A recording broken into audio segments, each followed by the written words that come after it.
지난 주간에는 이제 시니어에 대해서 말씀을 드렸고, 오늘은 이제 그 젊은이에 대해서 여러분과 함께 이제 말씀을 드리려고 합니다.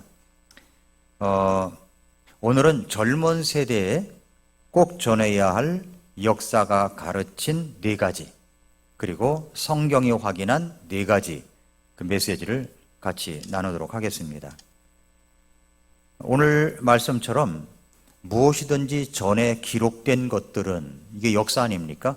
역사, 기록된 것들은 우리의 배움을 위하여 기록되었다라고 했습니다. 하나님의 말씀을 이야기하는 거죠. 하나님의 말씀이 기록된 것들은 우리의 배움을 위하여 기록되었다고 말씀하고 있습니다. 그래서 이것은 성경 기록들이 주는 인내와 위로를 통해 소망을 가지게 하려 함이니라 말씀했습니다. 첫 번째는 역사가 가르쳐주는 4가지 교훈에 대해서 나누도록 하겠습니다. 제가 USB 책에 하나님의 일꾼과 사역이라는 책을 가지고 이렇게 쭉 시리즈로 하고 있는데, 젊은 세대에 대해서 써놓은 것은 A5만한 책에 3페이지도 안 됩니다. 3페이지도 안 되는데 여기 말하는 비어드라고 하는 사람이, 역사가가 써놓은 4가지, 그 다음에 USB 목사님이 써놓은 4가지가 적혀 있더라고요. 근데 그걸 가지고 제가 묵상을 하고 이제 관찰을 해서 여러분과 함께 나누는 것입니다. 그런데 굉장히 중요한 것이 나오고, USB 목사님이 그 책에서 뭐라고 얘기하냐면은, 내가 이것을 50년 전에 알았더라면 얼마나 좋았을까 이야기를 하더라고요. 그러니까 50년 전에 이 놀라운 4가지 교훈들, 역사적 교훈들, 성경적 교훈들, 원리들을 알았으면 얼마나 좋았을까 하는 내용들이기 때문에 아주 심오한 진리가 이 안에 들어있다고 생각이 됩니다. 먼저 역사가 가르치는 4가지 교훈, 찰스 오스틴 비어드라고 하는 역사학자가 이야기한 겁니다. 우리는 이분에 대해서 잘 모르는데 USB 목사님은 이분에 대해서 언급을 하고 있어요. 그래서 제가 찰스 비어드가 누군가라는 것을 좀 찾아봤습니다. 그랬더니 이분이 1874년 미국에서 태어나서 20세기 초반 미국의 대표적인 역사학자이며 정치학자라는 겁니다. 학문적 업적도 뛰어난 사람이고 올바른 미국의 역사관도 갖고 있는 인물로서 미국에서는 아주 저명한 분들로서 알려져 있는 그런 분입니다. 그런데 젊은 사역자들에게 교훈을 줄 때 이 비어드가 제시한 역사의 4가지 교훈을 이야기하고 있는 겁니다. 여러분, 일반적으로 역사는 과거의 기록이라고 그러죠. 과거의 기록. 조지 오웰이 쓴 1984라고 하는 소설에서 뭐라고 얘기하냐면은, 과거를 지배하는 자가 현재를 지배하고 현재를 지배하는 자가 미래를 지배한다고 그랬습니다. 그래서 많은 이 정치가들이 역사를 갖다가 자기들이 생각한 대로 과거를 틀어놓고 현재를 잡으려고 하는 이유가 여기에 있는 겁니다. 역사를 누가 해석하고 또 누가 전하느냐에 따라서 현재와 미래를 지배하는 열쇠가 되기 때문에 그런 것입니다. 제가 지난 주간에는 건국전쟁 2 영화를 봤습니다. 아내와 함께, 우리 또 실로도 같이 가고 경원이도 같이 가고 그래서 이제 4시 봤습니다. 사람은 많지 않았어요. 일찍 시작을 했기 때문에. 그런데 거기에는 아주 중요한 역사 기록들을 다큐멘터리 형식으로 이야기를 하더라고요. 그러니까 이것은 허구를 이야기하는 게 아니에요. 이럴 수도 있습니다. 뭐 가상의 허구적인 이야기입니다. 이런 얘기도 아니고, 기록된 것을 가지고 이야기하고, 김대중 대통령이 이야기했던 내용들, 이런 것을 가지고 4.3 사건에 대해서 정확하게 이야기를 하는 겁니다. 4.3 사건의 주인공들, 4.3 사건에 희생당한 가족들을 가지고 이야기를 하는데, 우리가 알고 있는, 일반적으로 알고 있는 4.3 사건과는 거리가 엄청나게 떨어져 있다는 것을 발견했습니다. 그리고 그것이 맞구나라는 생각이 드는 거예요. 왜냐하면 그건 기록이고 그 증언들에 의한 거니까. 근데 그것을 누가 잡고 흔드느냐에 따라서 역사는 바뀌어지는 겁니다. 제주도에 가면은 4.3 공원이 이렇게 있다고 그러더라고요. 저는 안 가봤는데. 근데 거기 가면은 이름들이 어느 동네 누구, 어느 동네 누구 이렇게 희생자 명단이 쭉 돌아가면서 적혀 있습니다. 그런데 이미 피해를 입은 그런 가족들 중에, 자손들 중에, 피해자 중에 저 사람은 들어갈 이름이 아니다. 저 사람은 우리를 죽였던 사람들이다. 라고 하는 이 사람들이 열 몇 명이 있답니다. 열 몇 명이 있는데 그 열 몇 명이 있다고 하는 것을 그 희생당한 사람들이 있잖아요. 희생당한 사람들이, 가족들이 이제, 행안부에 찾아가서 이제 거기에 차관을 만나고 그러면서 그 명단을 빼야 된다. 왜 거기에 그런 이름이 들어가 있느냐. 이 사람들은 우리를 죽였던 사람들이다. 들어가서 했는데, 그러면 그렇게 하라고 하는 것으로 이 제주도지사에게 이야기했는데, 제주도지사가 그것을 거부했다는 겁니다. 그래서 그냥 그대로 있는 거예요. 얼마나 억울했겠습니까?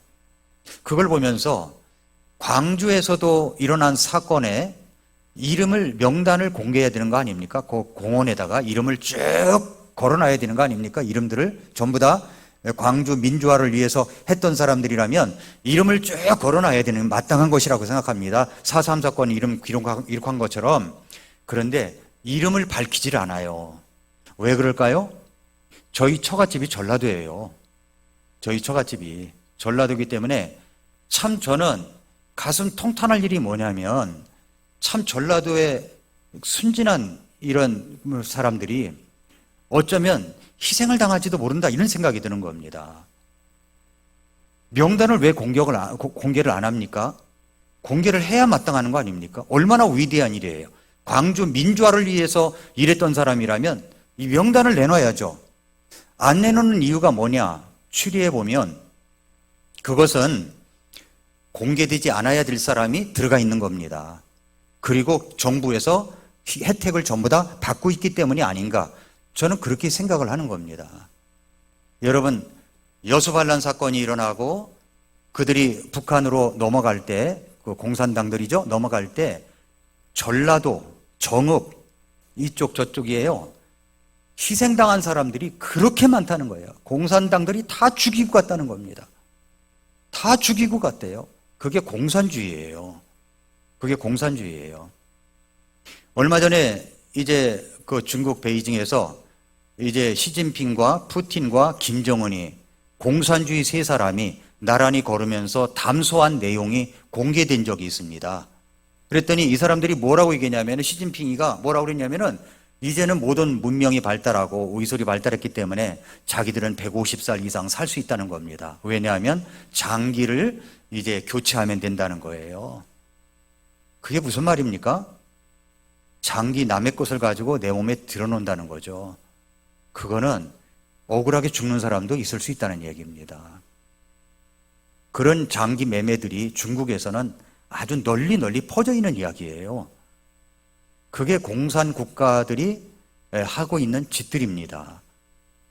이런 역사들을 우리가 똑바로 알아야만이 올바른 어떤 역사관으로다가 세상을 바라볼 수가 있다고 하는 것이죠. 그래서 여기 조지 오웰이 이야기한 것처럼 과거를 지배하는 자가 현재를 지배하고 현재를 지배하는 자가 미래를 지배하기 때문에 많은 이 사상적으로 좌든지 우든지 과거를 지배하려고 하는 겁니다. 그래서 그 역사를 자기 원하는 대로 틀려고 한다는 거죠. 그런데 여기 찰스 비어드라고 하는 사람은 미국의 역사학자입니다. 역사학자가 이야기하는 역사적 교훈 4가지, 젊은이들에게 주려고 하는 4가지 내용이 있습니다. 그 4가지 내용을 차례차례로 보고 우여스비가 젊은이들에게 주고 싶은 4가지를 같이 나누도록 하겠습니다. 정리하자면 찰스 비어드는 미국 헌법과 역사에 대한 이 경제적 해석으로 큰 영향을 끼친 학자인데, 우여스비는 그의 4가지 역사 교훈을 빌려와서 젊은 세대의 이 사역적 지침으로 삼았습니다. 아까 이제 이야기했던 그 건국전쟁 2 이야기를 마저 드린다면은 여러분들도 한번 꼭 보시기를 바랍니다. 이것은 꼭 이게 여러분이 어떤 마음이든지 간에 어느 것을 지지하든지 간에 이것은 역사적 교훈으로 한번 볼 필요가 있습니다. 김덕영 감독은 자기의 어떤 그 관객 수를 얼마나 많이 나왔느냐, 이게 중요한 게 아니라 역사적 기록의 진실을 밝히는 게 중요하다, 이렇게 이야기를 했습니다. 그리고 올바르다고 생각이 들어요. 그래서 여러분이 한번 볼 필요가 있다고 생각합니다.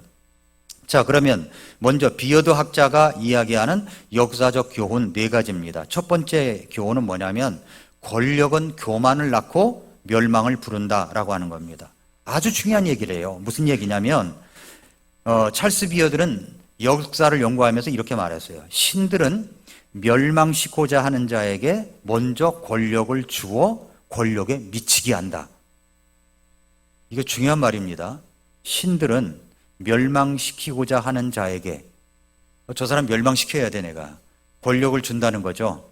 그 다음에 권력을 주어 권력에 미치게 한다는 겁니다. 이 말은 고대 그리스와 로마의 사고방식에서 비롯된 건데, 사람들이 교만해가지고 스스로를 신격화하거나 권력에 취하면 그것 자체가 자기 멸망을 불러오는 함정이라는 뜻입니다. 다시 말해 권력은 축복처럼 보이지만 그 안에는 파멸의 씨앗이 숨어 있다는 말입니다. 구체적으로 풀어 설명한다면 권력은 사람을 시험하는 겁니다. 누군가에게 큰 권력이 주어지면 그는 쉽게 자기를 신처럼 생각하고 교만해집니다.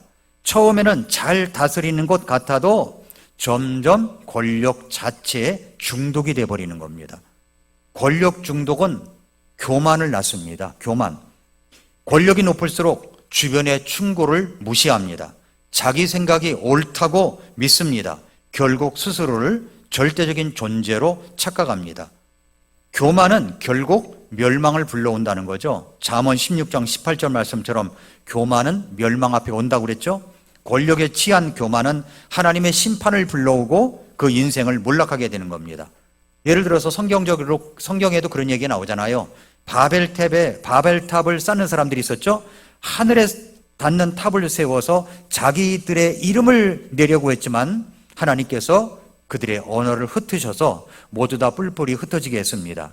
느부갓네살 왕은 바벨론 성을 보면서 내가 세운 성이라고 교만했을 때 짐승처럼 되었습니다. 다니엘서 4장에 바벨론의 느부갓네살 왕이 나오는데 그는 바벨론 제국을 세우고 최고의 권력에 올랐던 역사적 인물입니다. 그러나 그는 하늘을 우러러 다니엘서 4장 30절에서 이렇게 이야기를 했습니다. 그때 왕이 말하여 이르되 이 큰 바벨론은 내가 내 권능의 광역으로 건설하여 왕국의 집으로 삼고 내 위엄의 존귀로 삼은 것이 아니냐라고 했습니다. 그 순간 하나님의 심판이 임했죠. 짐승처럼 들판을 헤매며 7년간 풀을 먹는 굴욕을 겪었습니다. 교만이 그를 무너뜨린 거죠. 결국 그는 겸손히 하나님을 인정할 때에야 다시 회복될 수가 있었습니다. 헤롯 왕도 그렇습니다. 그가 왕좌에 앉아 연설을 했더니 사람들이 그 연설을 듣고요, 사도행전 12장에 보면 연설을 듣고 야, 이것은 신의 음성이지 사람의 음성이 아니다 라고 환호를 했습니다. 그랬더니 헤롯이 그것을 그래 나는 신이야 하고 이제 자기 하나님께 영광을 돌리지 아니하고 자신을 향하여 이제 자기가 제일 잘 나간다고 그러는 순간에 그는 주의 천사가 그를 쳤는데 그는 벌레들에게 먹혀서 숨을 거두었다고 사도행전 12장 21절부터 23절에 말씀하고 있습니다.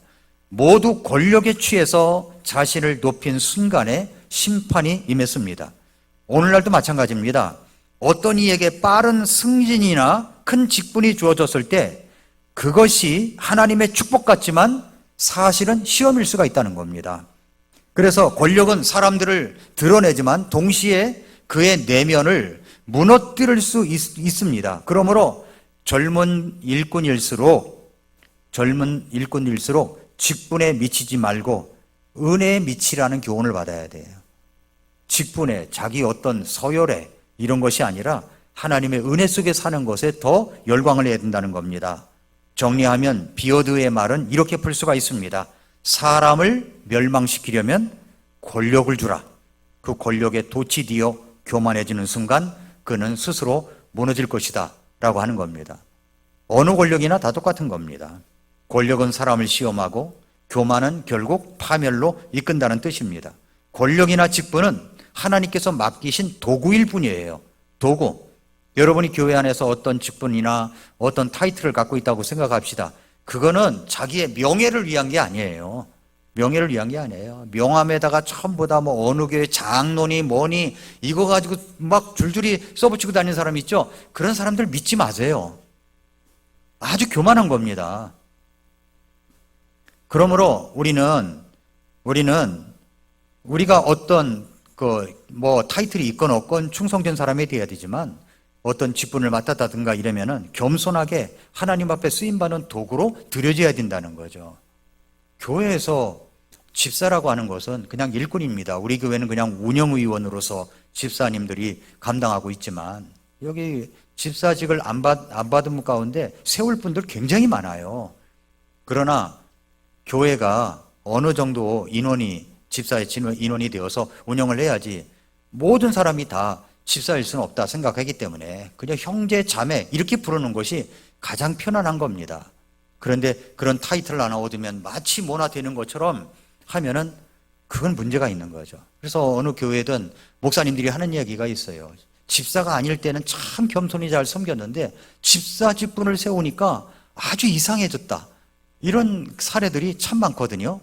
근데 그것은 뭐냐면 그것을 자기의 어떤 명예나 어떤 신분의 상승으로 생각하기 때문에 그렇습니다. 한국 교회의 직분이 다 그런 것 같아요. 그래서 교회 나가면 뭐 직분이 있어야 되고 그 타이틀이 더 올라가야 되고 여의도에 한 침례교회가 있습니다. 그 침례교회에 옛날에 어떤 분이 있었어요. 올림픽 준비위원장도 했었고 막 그랬었는데 이분 때문에 침례교회 장로가 생긴 겁니다.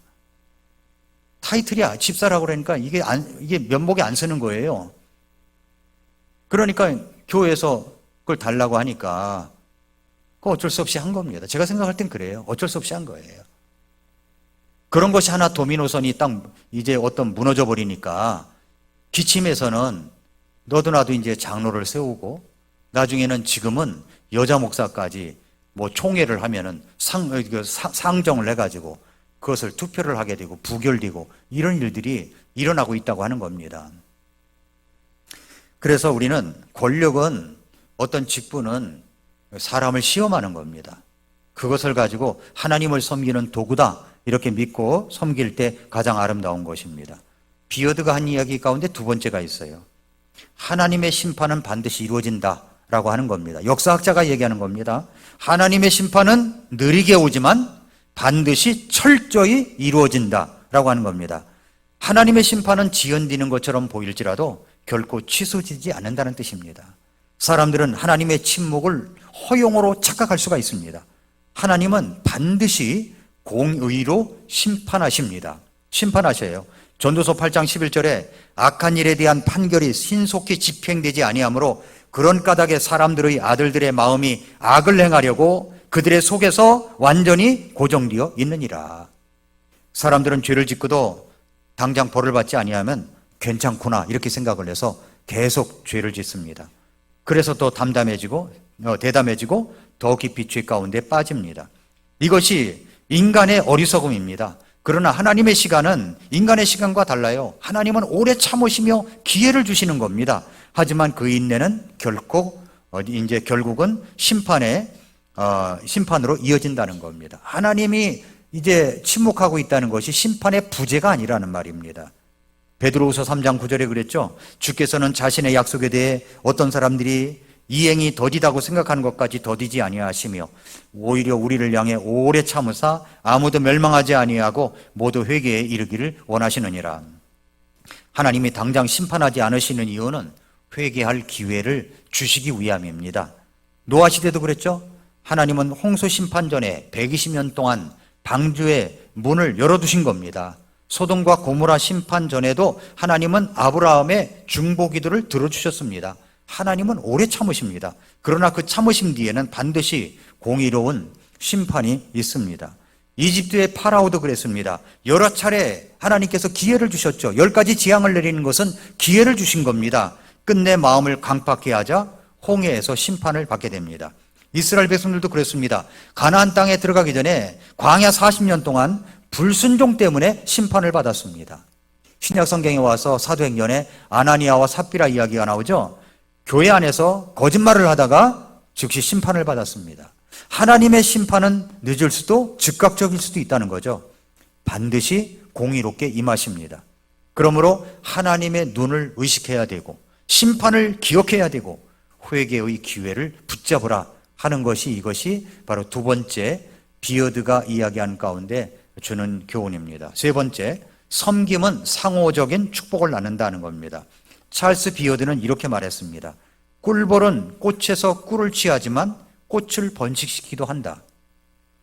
아름다운 말 아닙니까? 자연의 법칙에 빗대어서 섬김이라는 것은 일방적인 것이 아니라 서로를 살리는 상호적 관계라는 거죠. 예? 꽃은 꿀을 살리고, 벌을 살리고, 벌은 꽃을 살리는 거죠. 그죠? 꿀벌은 꽃에서 꿀을 취해요. 그런데 꽃을 번식시키기도 한다는 겁니다. 그러므로 우리가 이제 예수님은 누가복음 38절에, 6장 38절에서 이렇게 말씀하셨습니다. 주라. 그러면 너희에게 줄 것이니. 그렇죠? 우리가 선을 베풉니다. 줍니다. 그러면 뭔가 돌아온다는 거죠. 근데 내가 누구 A라는 사람에게 줬습니다. 그럼 A라는 사람에게 꼭 돌아오는 게 아니에요. C라는 사람을 통해서도 돌아온다는 겁니다. 그러니까 주는 자는 잃는 것 같지만 사실은 더 큰 것을 받습니다. 하나님의 왕국에서는 주는 삶이 곧 받는 삶입니다. 사도 바울은 데살로니가 성도들을 향해서 데살로니가전서 3장 7절에서 그러므로 형제들아 우리가 우리의 모든 고난과 공경 가운데서 너희의 믿음으로 말미암아 너희로 인해 위로를 받았노라. 자신이 말씀을 전해서 세웠던 교회입니다. 그런데 오히려 성도들의 믿음을 통해서 위로와 힘을 얻었다는 것이 바로 여기 사도 바울의 고백입니다. 이건 사역자가, 목회자가 성도들을 세우지만 동시에 성도들의 믿음이 사역자를 세운다는 사실을 보여주기도 하는 겁니다. 그래서 섬김은 순환의 은혜예요. 순환의 은혜. 세상은 흔히 일방적 착취를 추구합니다. 내가 얻기 위해 남을 이용합니다. 그러나 하나님 왕국의 섬김은 순환의 은혜입니다.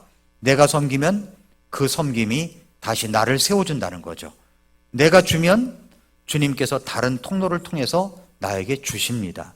교회 안에서 교사는 아이들을 가르치지만 사실은 아이들의 순수한 믿음을 통해 교사가 더 큰 은혜를 받는다고도 할 수 있습니다. 그러므로 우여스비 목사님은 이것을 통해서 이런 얘기를 해요. 젊은 일꾼들에게 뭐라고 그러냐면 교회를 이용하지 말라는 겁니다. 교회를 이용하지 말라. 어떤 사람은 교회를 이용해가지고 자신의 성공의 발판으로 삼습니다. 그러나 참된 일꾼은 교회를 이용하는 자가 아니라 교회를 세우는 자입니다. 서로를 살리는 순환 속에 살으라고 얘기합니다. 젊은 사람들일수록 교회에 더 적극적으로 헌신을 해야 되는 거죠. 그러면 그런 섬김이 나를 살리는 거죠. 내가 교회를 세우기 위해서 열심히 섬기는데 사실은 그 섬김이 나를 살려주는 겁니다. 뭐 주의를 지킨다고요? 주의를 지키는 것이 아니라 주일이 나를 지켜준다는 거죠. 그래서 섬김 속에 숨겨진 복을 믿으라는 겁니다. 섬김은 손해가 아니에요. 하나님은 흘려보내는 손 위에 더 큰 축복을 얹어 주십니다. 그러므로 젊은 사역자 여러분, 섬김은 결코 일방적 희생이 아닙니다. 그것은 하나님께서 정하신 상호적인 축복의 원리인 거예요. 여기 50대 계시죠? 50대 금방이더라고요. 50대가 금방이에요. 그죠? 제가 친교회에서 이렇게 가는데 제가 50대였을 때 친교회 목사님, 선배 목사님들이 젊은 목사님 그래. 아니 젊은 목사님이 아닌데 젊은 목사님 그런 거예요. 그 말에 제가 듣기로 했습니다. 그래서 50대도 젊은 거예요, 사실은. 50대도 젊은 거예요. 60대도 젊은 거예요, 60대도. 예. 제가 이제 지하철을 타고 어제는 이제 지하철을 좀 탈 기회가 있었습니다. 그런데 거기에 노약자석이 있더라고요. 근데 거기 보니까 저는 아주 새파란 청년이더라고요. 거기 가보니까 아주 뭐 이제 연세 드신 분들이 거기 앉아 계시는데 정말 어르신들이 앉아 계시더라고요. 젊은 사역자 여러분, 젊은 일꾼 여러분, 우리 다 모두 젊습니다. 하나님의 보시기 다 젊은 사람들이죠. 그래서 우리가 이제 섬김의 순환 속에 우리가 있어야 된다는 것 잊지 마시기 바랍니다. 찰스 비어드가 한 네 번째 마지막 이야기는 뭐냐면 어둠이 깊을수록 빛은 더 선명하다 이런 얘기를 했어요. 무슨 말이냐면 별은 낮에도 있죠. 그렇죠? 있습니다. 그런데 태양빛이 강할 때는 보이지 않습니다.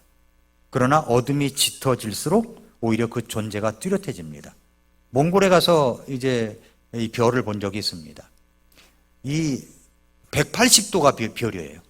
이쪽 지평선에서 저쪽 지평선까지 이렇게가 별이에요.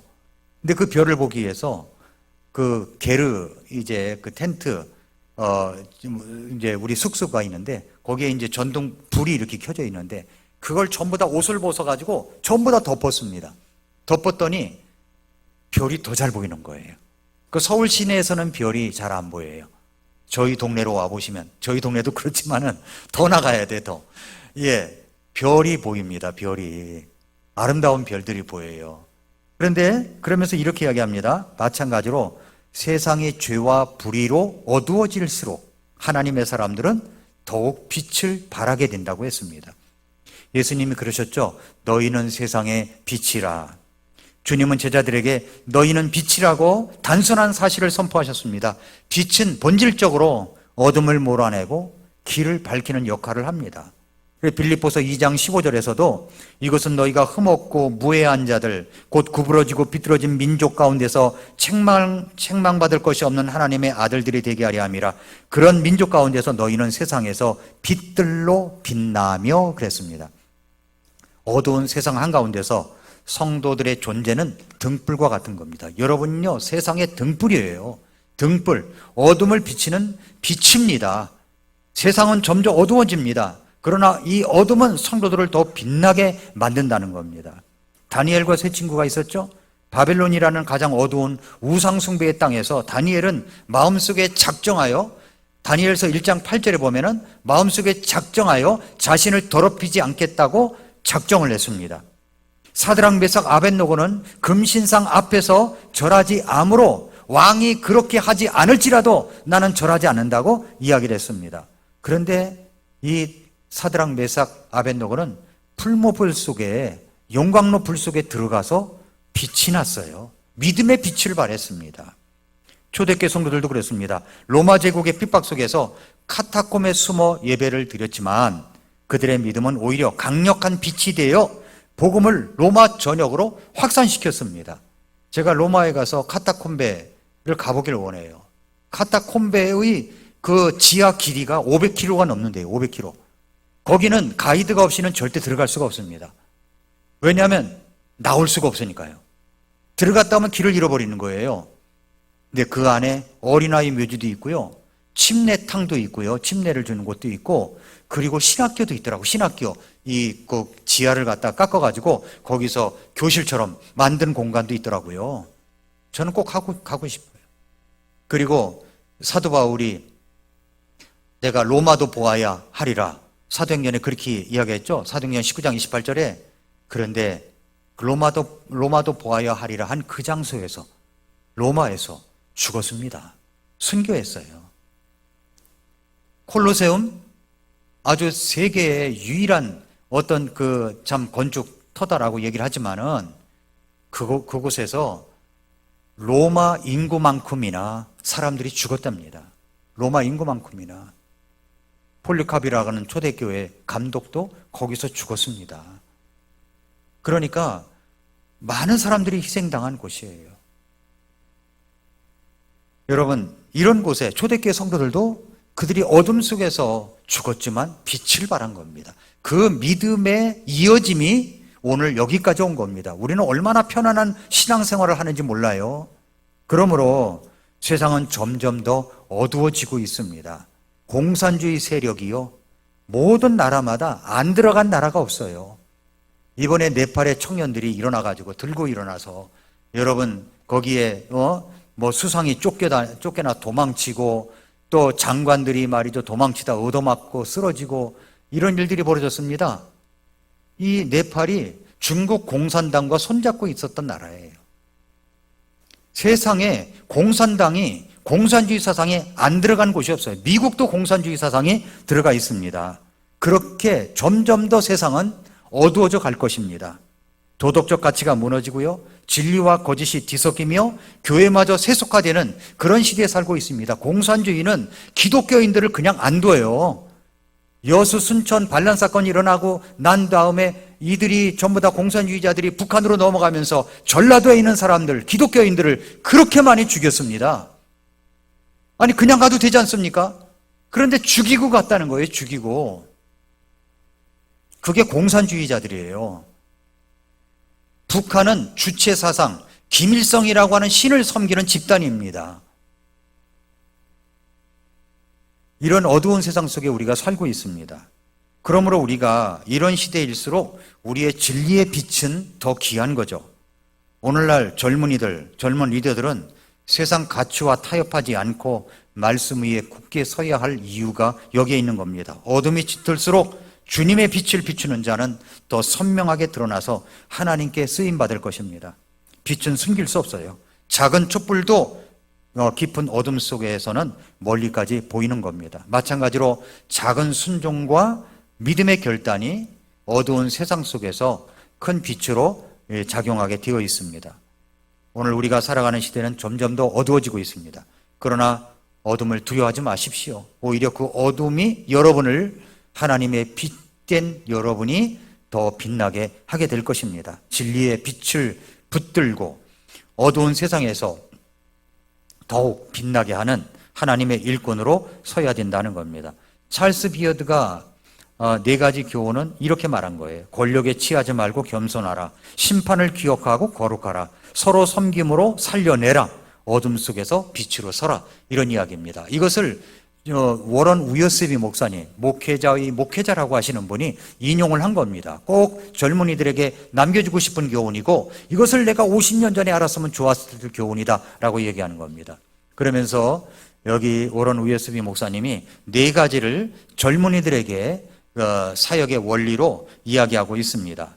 디모데후서 2장 15절 말씀처럼 너는 진리의 말씀을 바르게 나누어 너 자신을 하나님께 인정받은 자로 부끄러울 것이 없는 일꾼으로 나타내도록 연구하라 그랬습니다. 전도서 12장 1, 2절에 이제 네 젊은 시절에 네 창조자를 기억하라. 곧 재난의 날들이 오기 전에 혹은 네가 말하기를 내가 이 해들을 기뻐하지 아니하노라 하는 그런 해들이 가까이 오기 전에 해와 빛과 달과 별들이 어두워지기 전에 혹은 비가 온 뒤에 구름들이 되돌아오기 전에 기억하라. 그래서 우여스비는 젊은 세대와 사역이라는 주제를 정해놓고 이 4가지를 이야기하고 있습니다. 세상은 흔히 젊음은 특권이라고 말하죠. 그러나 성경은 단순히 젊음을 즐기라고 하지 않으셨습니다. 오히려 젊은 시절에 창조자를 기억하고 하나님의 일꾼으로 준비되어야 된다라고 말씀을 하고 있습니다. 젊음은 영원하지 않아요. 반드시 쇠하여지고 기회는 지나갑니다. 그래서 하나님은 청년의 때에 창조자를 기억하라고 말씀하십니다. 엊그저께 제가 아는 성서침례교 목사님 한 분이 세상을 떠나셨어요. 구리에 있는 교회 이재번 목사님이라고 부구장이 온 거예요. 깜짝 놀랐습니다. 제가 잘 아는 목사님이거든요. 근데 세상을 떠난 거예요.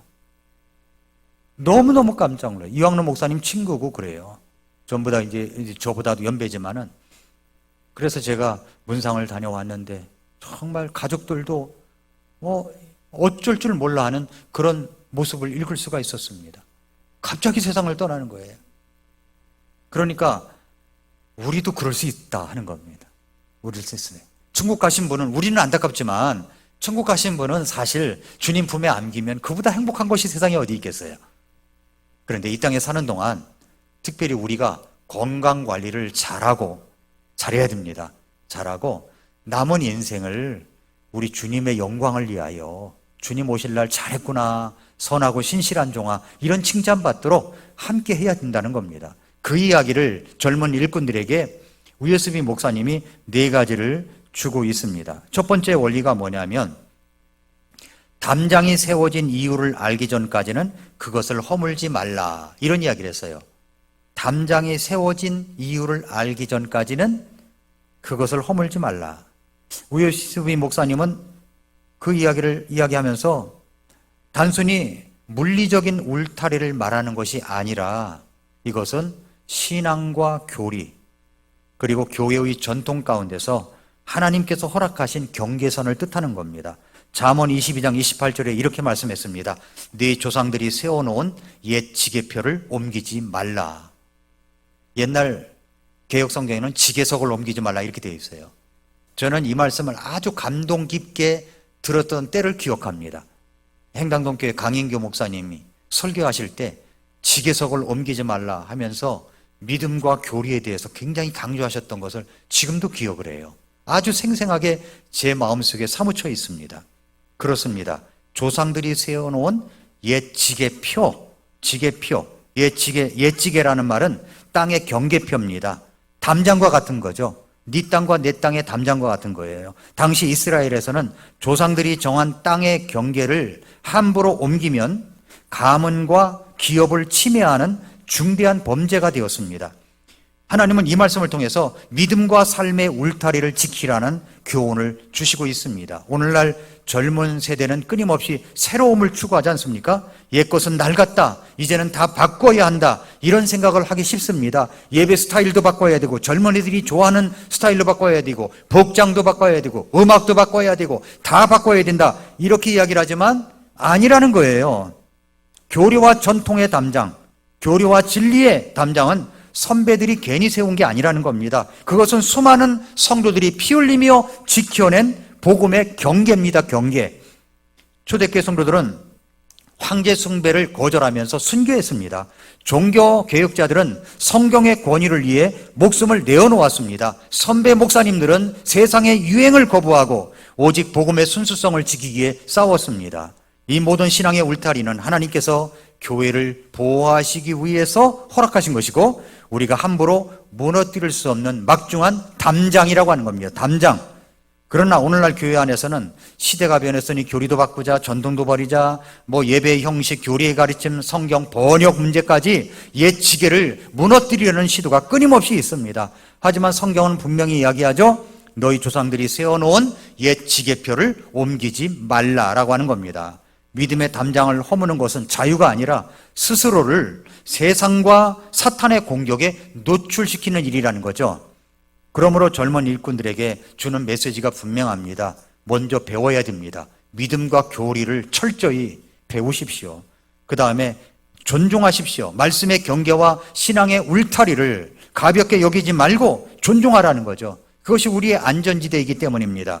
겸손하라는 겁니다. 나는 새롭다, 나는 다르다, 이런 교만 대신에 하나님께서 세우신 보수주의 신앙 위에 서는 겸손을 배워야 됩니다. 그 다음에 이제 두 번째 원리입니다. 군대의 본진보다 앞서 나가지 말라. 좀 어려운 말 같죠? 군대의 본진이 있습니다. 본진보다 앞서가지 말라는 거예요. 왜 그런 말을 했을까요? 이 말은 너무 앞서 나가는 지도자는 오히려 교회와 공동체를 혼란에 빠뜨릴 수가 있다는 겁니다.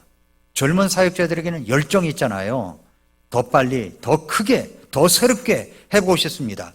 그러나 때로는 내가 뭔가 보여주겠다는 마음으로 교회와 동역자들을 제치고 혼자만 앞서 달릴 때가 있을 수 있습니다. 그 결과 교회가 준비되지 않은 상태에서 새로운 일을 무리하게 시도하다가 실패할 수 있다는 거죠. 함께 가야 할 형제 자매들이 오히려 상처를 입을 수 있다는 겁니다. 그래서 모세가 이스라엘 백성들을 이끌어갈 때 하나님께서 밤에는 불기둥, 낮에는 구름기둥으로 인도하셨죠. 그 모세가 혼자서 백성보다 앞서 달려갔다면 출애굽은 실패했을 겁니다. 그러나 그는 늘 하나님의 임재와 그리고 하나님의 인도하심 속에서 구름기둥, 불기둥을 따라간 겁니다. 지도자는 혼자가 아니라 공동체와 함께 가는 사람이에요. 함께 가는 사람. 그래서 공동체와 함께 행진하는 법을 배워야 됩니다. 내가 얼마나 빨리 가는가가 아니라 우리가 함께 어디까지 가는가. 인내를 배우라고 그랬습니다. 때로는 내 속도가 느려지는 것 같아도 성도들과 같이 발맞춰 가는 것이 주님의 방법일 수 있습니다. 그러므로 참된 하나님의 일꾼은 함께 가는 지도자라는 것을 이야기하고 있습니다. 세 번째 원리는 사다리의 아랫단에 있는 사람들을 불평하지 말라, 이런 이야기를 했어요. 사다리의 아랫단에 있는 사람이 있습니다. 이 사람들 때문에 불평하지 말라는 거예요. 무슨 말이냐 했더니 뭐라고 그랬냐면은 사다리 아랫단에 있는 사람들에게 불평하지 말라. 그들이 여러분을 더 높은 곳으로 올려준 사람들이라는 거예요. 올려준 사람, 밑에 있는 사람들이 올려준 사람들이라는 겁니다.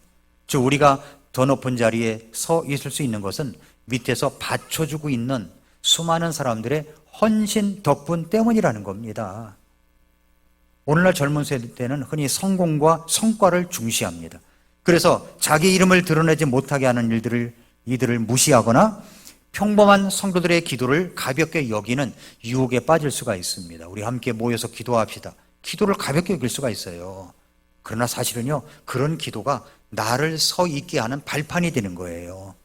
내가 어려움 속에 있을 때, 질병 속에 있을 때 성도들의 그런 작은 기도가 나를 서 있게 하는 발판이 될 수가 있다는 겁니다. 그런 걸 무시하지 말라는 겁니다.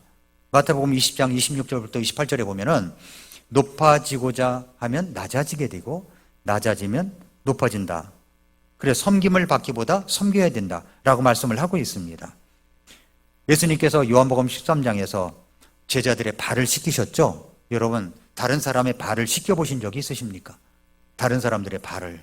스승이 제자의 발을 씻는 것은 당시 문화에서는요 있을 수 없는 일이었습니다. 그러나 주님은 그렇게 하시면서 너희도 이와 같이 하라 라고 말씀하셨습니다. 그러니까 우리는 서로 발을 씻겨줘야 된다는 거죠. 빌립보서 1장에서 바울은 자신을 그리스도의 종, 노예라고 그랬습니다. 둘로스, 노예라고 했습니다.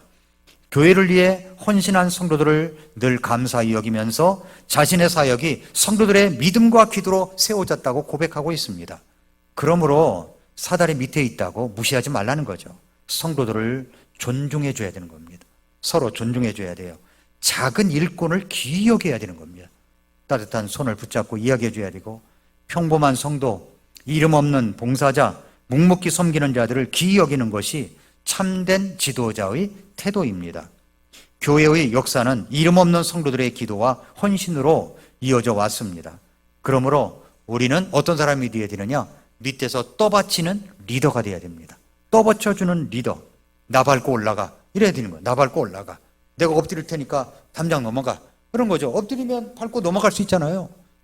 그런 발판이 되어주는 사람이 될 때 주님은 그런 사람을 아주 높이 평가한다고 말씀하고 있습니다.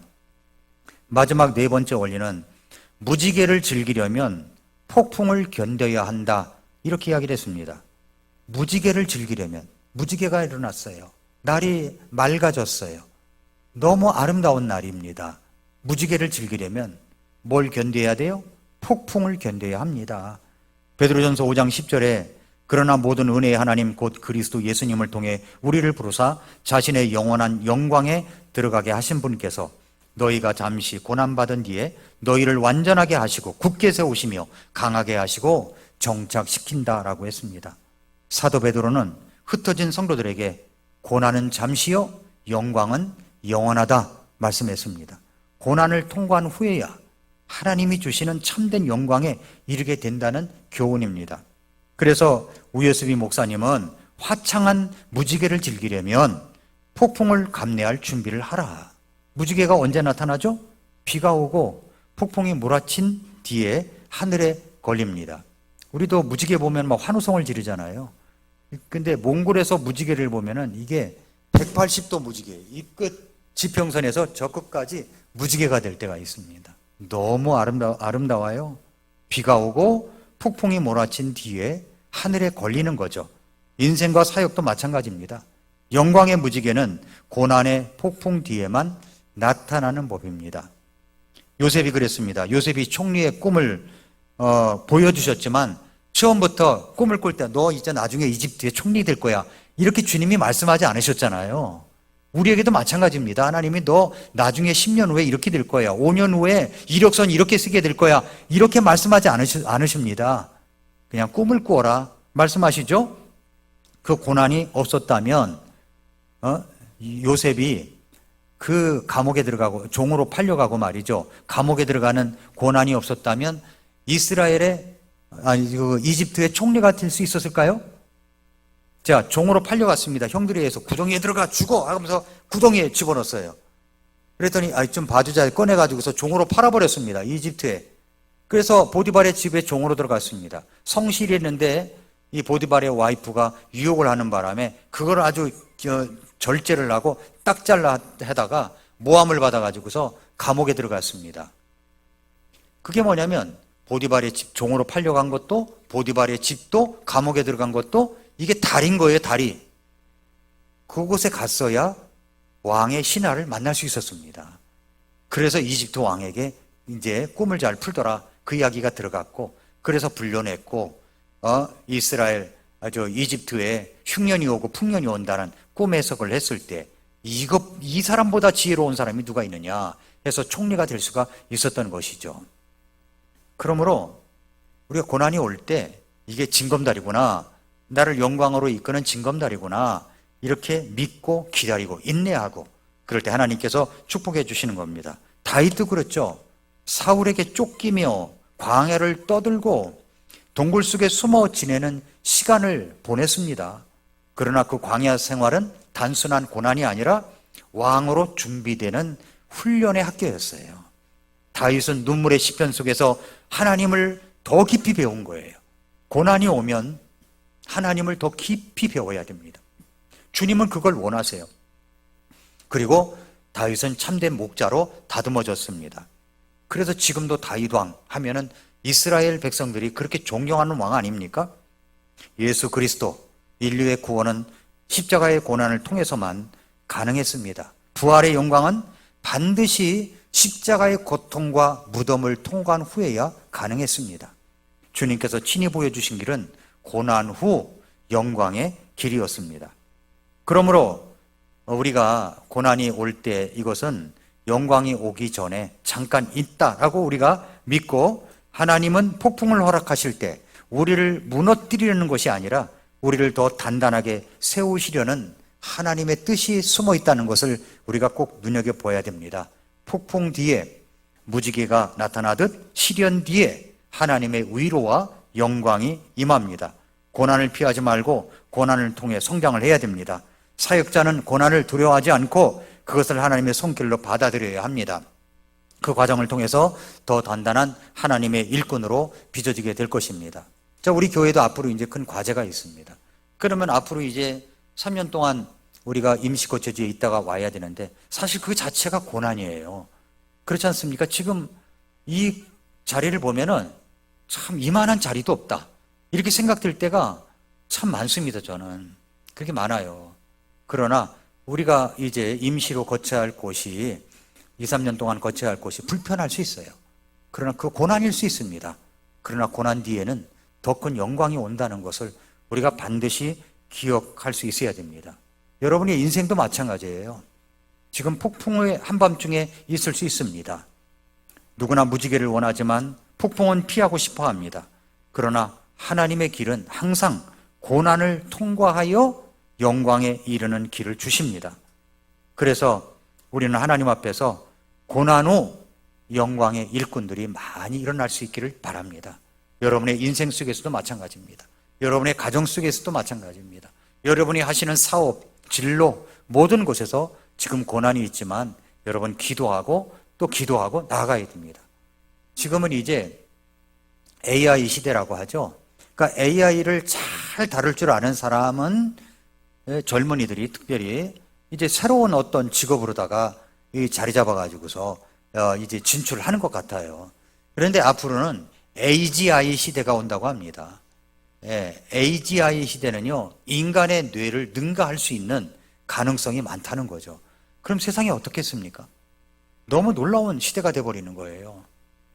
그러면 그것을 우리 주님께서 허락하실까? 과연 기계가 인간을 능가하는 이런 시대가 온다라고 할 때, 그리고 그런 것들이 AGI 시대가 왔을 때 그런 것들이 인간을 공격하고 그럴 때 하나님께서 그걸 허락하실까?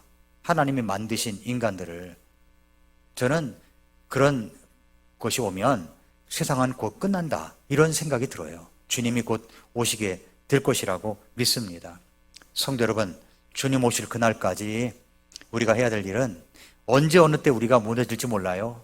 그러니까 주님 오실 그날까지 주님의 영광을 위하여 주님의 몸된 교회를 세우고 세계 선교를 하고 다음 세대를 교육하고 이런 것에 우리가 근본주의 믿음을 갖고 있는 침례교회로서 교회를 다 잘 단돌이 해가며 세워나갈 때 하나님께서 우리를 축복해 주시리라고 믿습니다.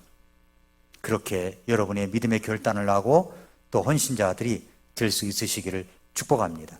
기도하겠습니다.